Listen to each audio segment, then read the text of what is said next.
Hello सांग मैंने आपणकर मध्य आधार कार्ड रे मोबाइल नंबर लिंकेज नहीं ना और आपण घरे बसी करी मोबाइल नंबर लिंकेज करले चाहूचन ताले बहुत सहज रही जबा सांग माने नवा यूडीआई सांग माने नवा आधार ऐप टे नहीं कर आसे सांग माने जेंति रे कि आपण लॉगिन करी करी बिना कोनोसी मोबाइल नंबर लिंकेज नहीं थिले भी आपण लिंकेज करि पारबे। प्रथमे आधार ऐप ए आधार प्ले स्टोर जी कर ओपन कर देबे सांग माने ओपन कर साला परे लॉगिन कर देबे सांग माने खाली आपणकर आधार नंबर हे हो सांग फेस ऑथेंटिकेशन लागो एही इंटरफेस खोलिबो सांग माने आपणकर आधार नंबर देके लॉगिन कला परे स्क्रॉल अप करबे स्क्रॉल अप कला परे ल देखि पारुथे सांग माने एना लिखा अछि my Aadhaar update my Aadhaar update रे क्लिक करबे सांग माने जनता क्लिक करबे एंता इंटरफेस आसबो सांग माने प्रथम रे आपण देख पारुथे mobile number update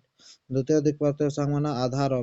sorry address update और तृतीय रे नेम अपडेट अछि सांग माने एही तीनटा भितर सांग माने दुईटा एबे ने काम करता सांग माने अंडर प्रोसेस अछि मोबाइल नंबर अपडेट ऊपर आपण क्लिक करबे क्लिक कला पर देख पारबे सांग माने प्रोसीजर टाइम 30 डेज आपण 30 दिन भीतर एटा के आपण कंप्लीट कर पारबे तार फीस लाबा सांग माने 75 टका लागबा इनु आपण जनता कंटिन्यू करबे सांग माने हेंती आके बढी करे इ जिनिसटा करि पारबे सांग माने मोर नंबर ऑलरेडी लिंकेज अछि ना सांग माने एते मनी करबा आगामी वीडियो आंगे भी सांग माने जे कंप्लीट लिंकेज करि कर देखाबी सांग धन्यवाद सांग माने बोली